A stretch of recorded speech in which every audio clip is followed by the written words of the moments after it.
Hello guys welcome and welcome back to my mini blog. तो वीडियोटी आज संध्यार आरंभ होची। तो संध्यार में बाबांकर मोर मार्केट पड़े जाइए कहीं घर पर किसी जिनस आनबार तो मुझे बुली बुलिका देखुची कौन आनिबी। तो मुझे बुलला बेले मत देखागला गोटे सुंदर क्यूट सा पानी बोतल आईटा तो मुझे देखी मैंने आनिबी।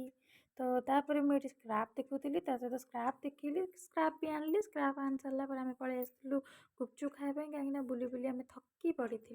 तो गुपचुप खाई सारी आम पलि जाइलु बुक स्टोर कहीं मोर बुक स्टोर भी किसी कम था जिनस नबार तो बुक स्टोर कम सारे आम सीधा पलि आसलु घर को। तो यहाँ नेक्स्ट डे तो नेक्स्ट डे थी अष्टमी आ मो भौणी की जबरदस्ती उठे बाहर को नहीं आसली बुलाइपाई टे बाहर। तो ये कुहुड़ी बहुत पड़ता तो मुझे गाधे पाधे मो कम सारिकी मुझे जाइली रेडी आईटा मो फाइनाली अष्टमी लुक।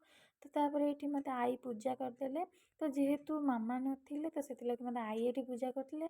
तो आई मत चंदन टीपा दे फूल दे मो कान में मत पूजा करते और मत लास्ट रे पिठा खुआई देते। तो पिठा खाई सारी बाबांकर मोर बाहरी पड़ू मामा पाखक। तो 2 घंटार बाट अतिक्रम कलापर आम जा पहुँची जाइलु मामा पाखे। मामा पाखे पहुँचिकी आम समस्ते खाई खाई सारा बाबा बाहरी पड़े। तो नेक्स्ट वीडियो कौन हो आप देखो।